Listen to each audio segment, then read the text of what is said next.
오늘은 우리 티칭 지저스, 예수님의 가르침이란 제목으로 같이 말씀을 나누고자 합니다. 자, 우리가 이 땅에서 살아가면서 아직 우리 어린 친구들은 경험을 해보지 못했을 거예요. 근데 이렇게 좀 많이 또 삶을 접해보신 우리 어른 성도님들은 경험을 해보셨을 텐데, 면접을 다 보신 적 있으십니까? 면접을 보신 적 있으십니까? 저도 면접을 참 두려워하는데, 볼 때마다 걱정되고 두렵고 무섭고 떨려서 말도 제대로 못하고 나올 때가 참 많죠. 면접을 보신 적 있으십니까? 없으신 분은 정말 대단하신 분입니다. 왜냐하면 나 스스로 모든 걸 다 이제 해오신 분이고, 또 면접을 봤다는 것은 우리가 무언가를 그 속에 들어가서 경험하고 또 직원으로나 아니면 또 회사를 이렇게 가서 일을 했던 경험이 있다라는 것이죠. 직장에서 일할 때 이런 상황들이 많이 있습니다. 교회도 마찬가지예요. 교회도 목회자를 뽑을 때도 이런 일들이 많이 있는데, 처음 신입으로 오면 자세하게 업무에 대해서 가르쳐 줘야 되잖아요. 이것은 무엇이고 어디에서 일을 해야 되고 또 이 기계들은 어떻게 만져야 하고 이런 것들을 다 가르쳐 줘야 합니다. 장소도 알려줘야 하고 복사기를 사용하는 법도 알려줘야 하죠. 회사에 대한 전반적인 것을 다 가르쳐 줘야 합니다. 그러나 대부분은 그렇지 않다라는 거예요. 요즘의 분위기가 그래요. 대부분은 그렇지 않아요. 뭐냐면 알아서 잘 해라. 우리 회사에 들어왔으니까 알아서 열심히 해봐라 라는 분위기가 많다고 합니다. 면접을 볼 때도 우리가 이렇게 얘기를 합니다. 제가 이 회사에서 열심히 배우면서 최선을 다하겠습니다 라고 이야기를 해요. 그러면 그 면접관이 여기는 가르쳐주는 학교가 아닙니다. 생산적인 일을 해서 결과를 만들어내는 곳입니다 라고 이야기를 하면서 이제 혼을 내는 경우도 있죠. 하지만 우리도 다 알고 있지 않습니까? 회사에 다녀보지 않은 사람이 어떻게 일을 할 수 있을까요? 무엇을 해야 할지 어떻게 알겠습니까? 잘 가르쳐서 좋은 사원을 만들어내는 것도 좋은 일이라는 것이죠. 자, 그렇다면 우리 예수님은 어떻게 하셨을까? 제자들을 이렇게 선택하시고 뽑으시고 그들에게 그냥 너네 나가서 그냥 복음을 한번 전해라. 나가서 교회 세워봐라. 나가서 너희들 알아서 해라. 예수님이 이렇게 하셨을까? 예수님은 어떻게 제자의 길을 걸어갈 수 있도록 도와주셨을까? 자, 우리 첫 번째입니다. 같이 한번 이렇게 선포해 봅시다. 예수님은, 자, 힘있게 한번 이렇게 해봅시다. 예수님은 능력과 권위를 주십니다. 능력과 권위를 주십니다. 그렇죠? 예수님은 능력과 권위를 주십니다. 자, 1절과 2절 말씀을 같이 한번 읽어보겠습니다. 시작. 예수께서 12제자를 불러 모으사 모든 귀신을 제어하며 병을 고치는 능력과 권위를 주시고 하나님의 나라를 전파하며 앓는 자를 고치게 하려고 내보내시며. 아멘. 와, 대단하죠? 예수님은 12명의 제자를 부르셨습니다. 자, 그리고 제자들은 예수님과 함께 갈릴리 곳곳에 다니면서 예수님이 어떤 일을 하는지 옆에서 다 보았어요. 우리가 스승과 함께 살아간다면 제자들은 그 모습을 계속해서 지켜보고 있을 거예요. 그죠? 예수님께서 무엇을 하시는지, 무엇을 가르쳐 주시는지, 또 수많은 병을 어떻게 고치시는지, 죽은 자도 살리시고 폭풍우도 잠잠케 하시고 귀신 들린 자도 자유롭게 만들어 주셨다. 이것이 우리가 계속해서 읽었던 성경의 말씀이었죠. 예수님의 능력과 권위가 무엇인지 보여주었습니다. 그들은 훈련을 받고 있는 거예요. 다 훈련을 받았습니다. 훈련을 받고 난 이후에 제자들은 뭐 해야 돼요? 이제 실습을 해야겠죠.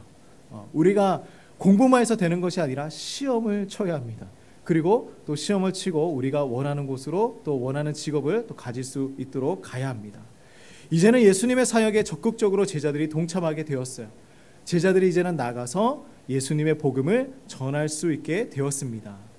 자, 이제 예수님께서는요, 제자들이 더 힘있게 예수님의 복음을 전할 수 있도록 악한 영들을 제어하고 병 고치는 능력도 주시고 권세도 주시면서 연약한 자들을 치료하게 하셨습니다. 여기에서 예수님이 능력과 권위를 주셨다는 것은 어떤 의미일까요? 그들에게 맡겨주신 일이 자신들의 지혜와 능력으로는 할 수 없기 때문이에요. 우리가 아무리 능력이 있고 우리가 아무리 대단하다고 할지라도 그 제자들이 나아가서 복음을 전할 때에는요, 한계가 분명하게 있다라는 것입니다. 이것을 뛰어넘게 해주기 위해서 그들에게 무엇을 주셨다? 능력과 권위를 허락해 주셨다. 예수님은 이런 분이시죠. 그냥 나가서 너의 사명을 다해라 라고 말씀하지 않으세요. 그냥 나가서 너 복음을 전해라. 너는 이제 예수님 믿었으니까 세상에 나가서 그냥 열심히 한번 살아봐라 라고 얘기하시는 분이 아니라는 거예요. 분명하게 얘기하는 것은 무엇이냐면, 우리가 한 번 더 생각을 해보면 우리 회사에 들어갔어요. 이제 나의 회사에 들어왔으니 알아서 일 열심히 해. 아니면 우리 자녀들에게 수학 문제집 던져주면서 야, 내가 수학 문제집 줬으니까 너 알아서 잘 풀어와 라고 이야기하지 않는다는 것이죠. 그죠? 뭘 해야 됩니까? 풀 수 있는 방법을 가르쳐줘야 되는 거예요. 그죠? 수학 문제를 잘 풀 수 있는 방법을 가르쳐주고, 또 영어를 잘할 수 있는 방법을 가르쳐주고, 맡은 일을 해나갈 수 있도록 힘을 주신다는 것이죠. 세상에 나가서 살아갈 수 있는 방법을 예수님이 가르쳐 주신다는 것입니다. 세상을 살아가는 우리들에게 세상을 살아갈 수 있는 능력과 권위를 허락해 주셨다. 우리가 세상에서 이웃에게 복음을 나누어 줄 수 있도록, 그 사명을 감당하며 살아갈 수 있도록 힘과 능력을 허락해 주셨다라는 것이죠. 자, 이 부분에서 그런데 중요한 것이 하나 있습니다. 뭐냐면 무언가 마음이 좀 찝찝해요. 이 이야기를 듣고 오케이, 하나님, 예수님 나에게 권위와 능력 주셨으니까 내가 그냥 그렇게 살아가면 될 거야 라고 생각하십니까? 아니면 권위와 능력 주셨는데 내가 과연 이 권위와 능력을 가지고 이것을 잘 발휘하면서 살아갈 수 있을까? 그런 고민을 안 해보셨습니까? 그래서 우리는 이 능력과 권위가 어디에서 왔는지를 분명하게 알아야 해요. 뭐냐면 권위와 능력을 주셨는데 이것은 나의 권위와 나의 능력이 아니다라는 거예요. 내가 능력을 발휘하고 내가 권위가 있어서 이 일들을 할 수 있는 것이 아니다. 뭐냐면 예수님이 주신 것이죠. 예수님의 능력을 주신 것이고요, 예수님의 권위를 주신 것입니다. 나를 통하여서 이 일들을 해 나가신다라는 것이죠. 그래서 우리 모두가 이 능력과 권위로 세상을 살아가며 복음을 전하기를 간절히 소망합니다. 자, 제자들에게 능력과 권위를 주신 예수님은 두 번째로 그들이 무엇을 해야 하는지를 가르쳐 주십니다. 자, 두 번째 우리 같이 한번 선포해 보겠습니다. 예수님은 무엇을 해야 하는지 가르쳐 주십니다. 무엇을 해야 하는지 가르쳐 주십니다. 자, 3절과 4절 말씀 같이 한번 읽어보겠습니다. 자, 시작. 이르시되 여행을 위하여 아무것도 가지지 말라. 지팡이나 배랑이나 양식이나 돈이나 두벌옷을 가지지 말며 어느 집에 들어가든지 거기서 머물다가 거기서 떠나라. 자, 여기 보면 여행이라고 이야기를 합니다. 그런데 여기서 여행이라고 얘기하는 것은 복음을 전하기 위해서 떠났던 여행입니다. 우리가 흔히 얘기하는 선교 여행, 아니면 뭐 이렇게 전도 여행 이렇게 표현을 하죠. 우리 교회도 내년에는 이 전도를 위한 국내나 해외에 이렇게 선교 여행을 떠날 수 있기를 소망합니다. 네, 그렇게 되기를 소망해 봅니다. 자, 그런데 제가 질문 하나 하겠습니다. 우리 여행을 갈 때 가장 중요한 것이 뭐가 있을까요? 여행 갈 때 꼭 챙기는 거. 우리 친구들 어디 여행 갈 때 나는 이거 꼭 챙겨야 됩니다. 뭐가 있을까요? 핸드폰? 네. 또 뭘 챙겨야 될까요? 먹는 거, 맛있는 거, 또 뭐 이렇게 여행 갈 때 내가 꼭 챙기고 싶은 거 뭐가 있을까요? 마시멜로요? 네. 좋아요. 다 좋습니다. 네, 마시멜로 좋습니다. 네. 자, 그런데 어떠한 사람이 이제 여행을 할 때에 필요한 목록들을 아주 자세하게 다 적어놨어요. 자, 우리 화면을 한번 볼까요? 네. 엄청나죠? 기본 준비물이 저렇게 많이 있어요. 여권, 비자, 신용카드 뭐 이런 거 다 있어요. 전자기기 이걸 다 가져가겠대요. 여행할 때 필요한 것입니다. 자, 또 한번 넘겨주시겠습니까? 읽기도 힘들어요, 그죠? 얇은 긴팔 셔츠, 반팔 원피스, 슬리퍼, 수영복, 자 그리고 뭐 화장품 많이 또 챙겨야 되나 봅니다. 뭐 헤라 블랙 쿠션, 핸드크림, 선크림, 뭐 이렇게 많아요. 이 다 쓰십니까? 자, 그 다음 거 한번 보겠습니다. 또 있어요? 네, 선글라스, 생활 잡화들 또 챙겨야 됩니다. 뭐 또 외국인들 만나니까 선물도 줘야 되고요. 눈썹 칼은 왜 가져가는 거죠? 그 다음에 뭐 이렇게 약들도 두통약, 멀미약, 감기약, 후시딘, 소독약, 네, 정말 많은 것들을 다 챙겨가야 합니다. 솔직히 이렇게 다 챙겨가는 분들이 있습니까? 네, 있을 거예요, 분명하게. 여행을 갈 때 이렇게 많이, 저는 이거 보면서 이사 가는가라고 이제 생각을 해봤습니다. 자, 그런데 요즘에 이슈되는 프로그램이 하나가 있어요. 뭐냐면 기안 84 다 들어보셨죠? 네, 만화가 기안 84가 이제 인도 여행을 하는 태어난 김에 세계 일주라는 이제 프로그램이 있습니다. 근데 인도를 가기 전에 남미를 가는데 인도 갈 때도 마찬가지였지만 그가 챙겼던 물품이 이렇게 되어 있어요. 뭐냐면 반팔, 반바지, 속옷 3개, 양말 하나, 노트, 칫솔, 치약, 이어폰, 여권, 마스크, 요렇게만 가지고 간다고 합니다. 그래서 이 장면을 본 많은 사람들이 야, 정말 대단하다, 대단한 사람이다, 어떻게 저것만 가지고 갈 수가 있을까라고 이제 생각을 합니다. 자, 그런데요, 더 대단한 분이 있습니다. 누굴까요? 예수님입니다. 자, 오늘 말씀 읽으면서 이상하다 생각해 본 적 없습니까? 뭐라고요? 제자들에게 특별한 요청을 해요. 뭐라고 하냐면 아무것도 가지고 가지 말라라고 얘기합니다. 아무것도 가지지 말고 여행해라. 아이고 주님, 우리 빈손으로 어떻게 갑니까? 여행 가는데 뭐라도 있어야 되는 거 아닙니까? 뭐라도 있어야 될 거 아닙니까? 자, 그런데 뭐 얘기합니까? 지팡이라고 얘기하죠. 지팡이. 지팡이는 왜 필요했을까요? 가면서 이제 힘이 들면 그래도 이렇게 지팡이 짚고 가면 덜 힘이 들잖아요. 그리고 짐승이 나타났을 때 이제 광야도 건너가고 광야도 지나가고 또 험난한 것도 가기 때문에 짐승이 나타나기도 합니다. 그래서 그 짐승을 쫓아낼 때 지팡이 필요하지 않을까요? 그죠? 배낭 있으면 얼마나 좋습니까? 여러 가지 물건과 먹을 것을 들고 다니면서 더 힘있게 복음을 잘 전달할 수 있지 않겠습니까? 자, 그리고 양식, 우리가 쌀만 있어도 잘 먹고 잘 살 수 있다, 굶지 않는다라고 얘기를 하죠. 근데 이것도 가지고 가지 말라. 지팡이도 배낭도 양식도 가지고 가지 말라. 자, 우리 여행 갈 때 이렇게 갈 수 있겠습니까? 자, 지금 당장 일어나서 우리 해외여행 갑시다 라고 얘기하면 가실 수 있겠습니까? 네. 아무것도 없는 상태에서 우리가 어떻게 갈 수 있을까요? 예수님은 그런데 제자들에게 이것을 요구하신 거예요. 돈도 가지고 가지 말고 옷도 가지고 가지 말고 그냥 지금 있는 그 모습 그대로 가라. 아무리 그래도 뭐 하나 챙겨가야 하지 않을까 생각을 해보는데 그렇지 않다. 자, 이것은요, 제자들이 하나님을 얼마나 의지하는가에 대한 테스트였습니다. 얼마나 하나님을 의지하고 있는가. 아무것도 없이 떠난 제자들은요, 하나님께서 직접 먹이시고 직접 입히시는 것을 경험하게 될 것입니다. 이것을 경험해 보라는 거예요. 그래서 얘기하시는 것입니다. 이것이 더 큰 은혜이겠죠. 사람은 분명하게 한계라는 것이 있어요. 부족한 것이 있습니다. 최선을 다해서 내가 모든 것들 다 준비하고 이제 완벽해 라고 그 일을 하지만은 분명하게 빈틈이 있고 분명하게 구멍이 있어서 부족함을 느끼게 되는 거예요. 그러나 하나님에게는요, 한계가 없습니다. 아무것도 가져가지 말라는 말씀은 내가 이제는 다 채워주겠다.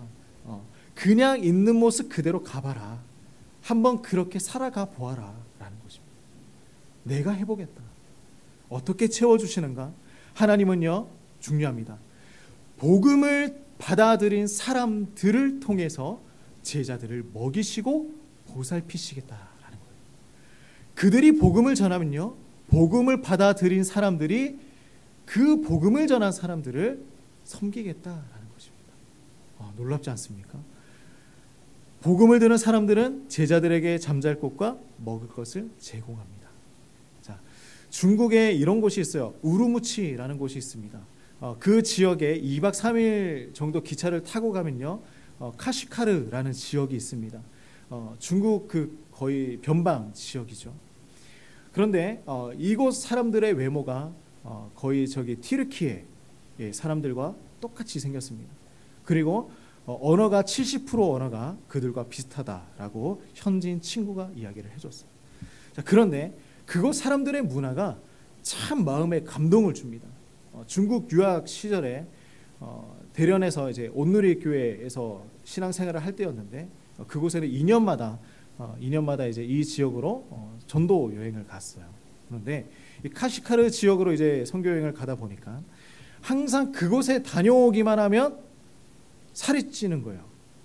왜 그랬을까요? 맛있는 것을 많이 사 먹어서 그럴까요? 아닙니다. 너무 맛있는 것을 많이 대접을 받아서 그렇습니다. 너무 맛있는 것을 많이 주시니 어떻게 된 일이냐? 현지인 청년이 이제 복음을 듣고 친구가 되었는데 언제나 집으로 초청을 하는 거예요. 자신의 집으로 초청을 하고 잠도 재워주고 먹을 것도 제공을 합니다. 근데 이제 가족들과 맛있는 걸 먹어요. 근데 그냥 밥을 먹는 것이 아니라 진수성찬인 거예요. 진수성찬인 거예요. 점심 먹습니다. 그 과일을 또 제공을 해요. 음료수를 마십니다. 그 춤을 추고 막 노래하고 놀아요. 거기는 문화가 그렇습니다. 이제 춤을 추고 막 놀면서 이렇게 합니다. 그리고 또 이제 배가 조금 꺼지니까 또 먹을 것을 줍니다. 그래서 한 끼 식사가 끝나려면 3시간에서 4시간을 해야 한 끼 식사가 끝나는 거예요. 그만큼 대접을 하는 것이죠. 물론 이제 무슬림들의 문화가 그렇습니다. 하지만 우리가 이제 복음을 전하고 경험을 했던 그들의 마음은 이러한 마음이었다. 대접하는 현지 위구르인들은 너무나 기쁨으로 이 모든 것들을 잘 섬기는 거예요. 그 현지의 사진들을 잠깐 한번 보겠습니다. 네. 누가 현지인인지 잘 모르겠죠. 제가 어디 있는지 발견하셨습니까? 네. 다 비슷하게 생겼어요. 그죠? 모르겠죠? 네. 제일 끝에가 접니다. 제일 왼쪽에 있는 게 접니다. 이렇게 이제 저희가 선교 여행을 다녀오면서 많은 것들을 이제 보고 그 현지의 사랑들을 경험했습니다. 그런데 중요한 건 뭐냐면 우리가 복음을 전하러 간 거잖아요. 복음을 전하러 갔는데 우리들은 더 위로를 받고 더 감사를 경험하며 돌아오게 된다라는 것이죠. 예수님 지금 이 얘기하고 있는 거예요. 아무것도 없이 복음을 전하러 갔는데 그들이 도리어 그 복음을 듣고 섬기고 사랑하는 것, 그것을 경험하고 돌아오더라. 하나님이 친히 모든 상황들을 움직여 주시고 은혜를 베풀어 주시고 또 부족한 것들을 채워주시는 그 은혜를 누릴 수 있도록 해주시더라. 이것을 얘기하는 것이죠. 이러한 일은 먼 선교 지역에서만 일어나는 것이 아니에요. 우리가 살아가고 있는 지역 안에서도 이 일들은 지금 일어나고 있습니다. 우리 성도님들만 보아도 충분히 알 수 있죠. 저는 정말 조건 없이 교회를 섬기는 우리 성도님들을 보면요, 너무나 행복한 목회를 하고 있다라고 생각을 합니다. 감사합니다, 우리 성도님. 감사합니다. 우리 문 권사님께서 며칠 전에 넘어지셔서 골절이 있어서 지금 병원에 입원해 계시는데 빨리 회복할 수 있도록 기도해 주시면 좋겠습니다.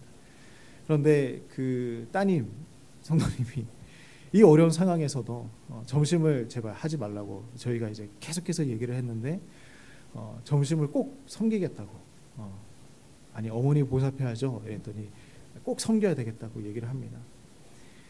예수님의 사랑을 경험한 성도는요 그 사랑을 흘려보낼 수밖에 없다라는 거예요.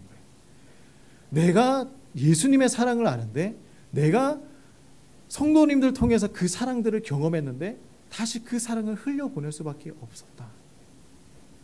예수님은 제자들에게 이것을 가르쳐주고 있습니다. 세상은 이제는요 인공지능을 통해서 못하는 것이 없다고 얘기합니다. 그죠? 요즘에 그림도 인공지능으로 AI로 그리고요. 무슨 소설 쓰는 것도 인공지능으로 하고요. 대학교 과제도 인공지능으로 이렇게 한다고 합니다. 세상에 그렇게 다 자동으로 돌아가고 있어요. 심지어 이제는 복음도 카톡으로 전하고요. SNS로 전하고 인터넷을 통해서 복음을 전합니다. 물론 탁월한 방법이죠. 그러나 예수님은요 가장 기본적인 의사소통 방식을 선택하셨다라는 것입니다. 그게 뭐냐면 바로 사랑이라는 것이죠. 사람이 그만큼 중요한 거예요. 사람과 사람이 만나서 복음을 전하는 것입니다. 인대인이죠. 예수님의 사랑, 하나님의 사랑을 깊이 있게 경험한 사람들이 복음을 전하게 만들어 주셨다라는 것입니다. 그 사람들이 나아가서 예수님의 사랑을 전하는 것입니다. 이것을 대체할 만한 것이 아무것도 없다라는 것이죠. 자, 개혁주의 신학자 아더 핑크는 다음과 같은 말을 합니다. 하나님의 거룩한 사역으로 부르심을 받은 모든 사람은 거룩한 준비가 된 사람이다. 거룩한 준비가 된 사람이다. 자, 우리 서로 한번 이렇게 나눠 볼까요? 당신은 준비가 된 사람입니다. 네, 당신은 준비가 된 사람입니다. 당신은 거룩한 사람입니다. 네, 축복합니다. 사랑의 복음을 전할 준비가 되어 있다라는 것이죠. 그죠? 세상에서 받았던 사랑과 다르다라는 거예요. 세상에서 받았던 그 사랑과는 너무나 차원이 다른 사랑이에요. 끊임없이 사랑해주고요. 한계가 없고요. 끊임없이 채워주시는 그 사랑을 우리가 어떻게 감당할 수 있겠습니까? 그 사랑 전하고 싶어서 함께 그 사랑을 누리고자 이 자리에 또 서로 초청하는 것 아니겠습니까? 예수 공동체는 이런 곳입니다. 하나님만을 의지하며 복음을 전하고 그 복음을 들은 사람들이 필요를 채워주며 사랑을 흘려보내는 것이죠. 우리 교회가 이런 예수 공동체가 되기를 간절히 소망합니다. 자, 마지막 세 번째입니다. 우리 같이 한번 선포해 봅시다. 예수님은 어려운 순간에 어떻게 대처해야 하는지 가르쳐 주십니다. 어떻게 대처해야 하는지 가르쳐 주십니다. 네. 자, 5절 말씀 우리 같이 한번 읽어볼까요? 자, 시작. 누구든지 너희를 영접하지 아니하거든 그 성에서 떠날 때에 너희 발에서 먼지를 떨어버려 그들에게 증거를 삼으라 하시니. 아멘. 우리가 복음을 전할 때, 전도할 때 가장 두려운 것이 뭡니까? 노방전도할 때 가장 두려운 게 뭐예요? 네. 왜 노방전도합시다, 전도하러 나갑시다 이러면 도망가고 싶은 마음이 왜 듭니까? 네. 몰래 숨어 다니는 이유가 뭡니까? 그 이유가 무엇일까요? 네. 그게 뭐냐면 거절감 때문이에요. 너무 무서워. 예수 믿으세요 이렇게 전달해주면 아 됐습니다 라고 얘기하시는 분들이 많이 있어요. 말도 안 하고 그냥 이렇게 가시는 분들도 많이 있죠. 거절감 때문이에요. 사람한테 거절당한다라는 것이 얼마나 두렵고 얼마나 무섭습니까? 거절받았을 때 그 상처는 위축하게 만들고요, 자신감이 빼앗기게 만드는 것입니다. 예수님의 말씀은요 이런 얘기예요. 뭐냐면 전도할 때 환대를 해주는 사람들도 있어요. 아, 네 감사합니다 라고 하는 분들도 있지만 환영받지 못하는 것도 분명하게 있다라는 것이죠. 환영받지 못하는 것도 있다. 두려워하지 말라는 것이죠. 이것은 당연한 일이다. 거절당했을 때 뭐라고 하십니까? 떠날 때에 발에서 먼지를 떨어버려라. 먼지를 떨어낸다는 것은 모든 관계를 이제 내려놔라 라는 것입니다. 관계를 끊어버리라는 것이 아니라 복음을 전하면서 전도하면서 이제 최선을 다했다면 거기에서 충분하다라는 거예요. 오케이, 거기까지면 된다라는 것입니다. 우리는 이 내용을 자세히 한번 잘 이해합니다. 제자들은 그들이 해야 할 의무를 다 했다라는 거예요. 다 했다. 너희들은 다 했다. 복음을 전하고 결과까지 우리가 만들어내는 것이 아니다라는 것입니다. 우리는 복음의 씨앗을 심습니다. 전도의 씨앗을 심습니다. 그리고 그 다음에 무엇을 해야 하냐면 하나님께서 열매를 맺어주시는 것을 기다리면 된다라는 거예요. 기다리는 것입니다. 예수님의 말씀은 전도할 때 환영을 받을 수 있지만 환영받지 못할 수도 있다. 상대방이 거부한다고 해도 그것이 복음을 전하는 자의 책임이 아니다라는 것입니다. 우리가 성실하게 신실하게 최선을 다해서 복음을 전했다면 오케이, 거기에서 충분하다. 우리는 전하고 하나님께서 마음을 움직여 주시기를 기다리면 된다라는 것이죠. 자, 우리 잘 생각해 보아야 할 내용이 여기에 있습니다. 예수님의 제자들도 복음을 전할 때에 끊임없이 거절을 당했어요. 그러면 심지어 우리도 복음을 전할 때에 얼마나 많은 거절을 당하겠습니까? 예수님의 제자가 복음을 전했잖아요. 근데 우리는 알겠죠? 무슨 얘기인지. 우리가 복음을 전하는데 얼마나 많은 거절을 당하겠습니까? 그러므로 어렵다고 좌절하지 않으시기 바랍니다. 결과에 목숨 걸지 마시고요, 과정에 목숨을 거시기를 소망합니다. 하나님께서 그 뒤는 책임져 주시겠다. 자, 예수님께서 가르쳐 주신 방법으로 제자들은 이제 복음을 전하러 나아갑니다. 자, 6절 말씀 같이 한번 읽어보겠습니다. 자, 시작. 제자들이 나가 각 마을에 두루다니며 곳곳에 복음을 전하며 을 고치더라. 아멘. 각 마을을 다니면서 곳곳에 복음을 전하고 병을 고쳐주셨습니다. 갈릴리 지역을 다니면서 하나님 나라의 복음을 선포했습니다. 그리고 많은 열매를 맺었습니다. 그 열매를 기반으로 제자들은 교회를 군데군데 세워나갔습니다. 우리가 세상에서 복음으로 살아가는 일, 우리가 세상에서 복음을 전하는 일은 바로 이것입니다. 예수님께서 가르쳐 주시는 모든 것들은 한 곳으로 지금 초점이 맞추어지고 있어요. 우리가 세 가지를 읽었었죠. 그 세 가지 모두 한 곳으로 초점이 맞춰집니다. 그게 뭐냐면 능력과 권세를 주시는 것도 하나님만 바라보라라는 것입니다. 그렇죠? 제자들에게 무엇을 해야 하는지, 어떻게 살아가야 하는지 가르쳐 주신 방법도 하나님만 바라보아라라는 것이었습니다. 어려운 순간에 어떻게 대처하며 살아가야 하는지 가르쳐 주신 것도 너희가 하나님만 바라보아라라는 것입니다. 우리 모두 예수님의 제자로 하나님만 바라보면서 사랑의 복음을 전하며 살아가기를 주님의 이름으로 축복합니다. 우리 같이 한번 선포하며 기도하며 나가겠습니다. 같이 한번 읽어보겠습니다. 시작. 예수님의 가르침은 하나님만 바라보는 것입니다. 아멘. 하나님만 바라보는 것입니다. 우리 한 주간 이렇게 살아가시기를 간절히 소망합니다. 자, 우리 말씀을 기억하면서 같이 기도하며 나아가기 원합니다. 우리 기도할 때 이렇게 기도합시다. 하나님 아버지, 우리가 예수님의 사랑을 먼저 깨달아 알았습니다. 그리고 그 사랑을 흘려보내고 살아가고 싶습니다. 예수님께 받았던 그 사랑이 너무나 크기에 가만히 있을 수 없어서 우리가 복음을 전합니다. 하나님, 이 사랑이 나에게서 멈춰지지 않게 하여 주시고 흘려보낼 수 있도록 도와주시옵소서. 그리고 오직 하나님만 바라보며 살아가는 우리 모두가 될 수 있도록 도와달라고 같이 한번 기도하며 나가겠습니다.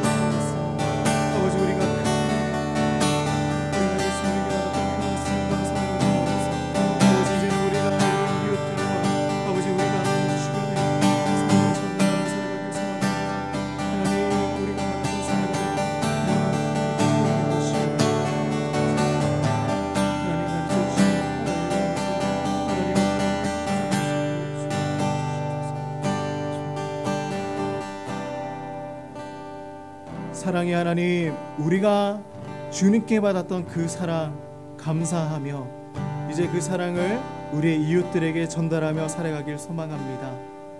우리가 그 사랑 나만 간직하는 것이 아니라 우리가 울타리를 넘어서 세상을 사랑하고 또 우리 이웃을 사랑하고 섬길 수 있는 교회가 될 수 있도록 도와주시옵소서. 세상이 참 치열하고 어렵고 힘이 듭니다. 그때마다 오직 하나님만 바라보며 살아갈 수 있도록 인도하여 주시옵소서. 예수님의 이름으로 기도드립니다. 아멘. 자, 우리 한번 같이 찬양하며 나아갑시다.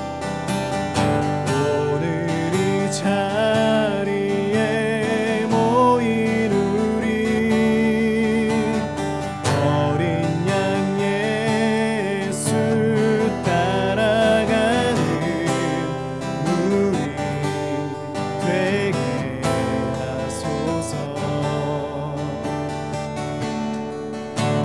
성령의 충만한 임재 안에 어둡던 우리는 밝아져서 주를 보내소서. 당신의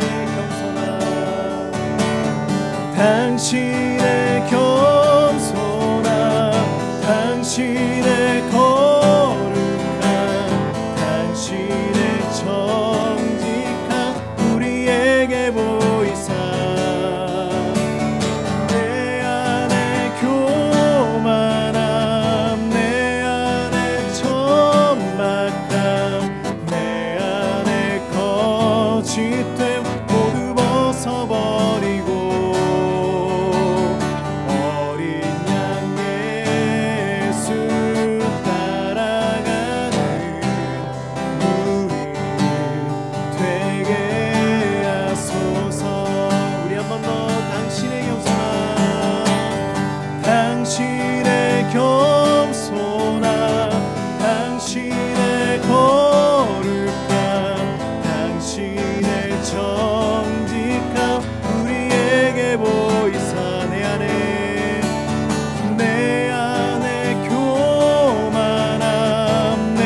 이제는 예수 그리스도의 은혜와 하나님의 무한하신 사랑과 성령의 교통하심이 예수님의 사랑을 받아 예수님의 사랑을 전하며 살아가기를 소망하는 우리 모든 성도님들의 삶 가운데에 이제로부터 영원토록 함께 하시기를 주의 이름으로 축원합나이다.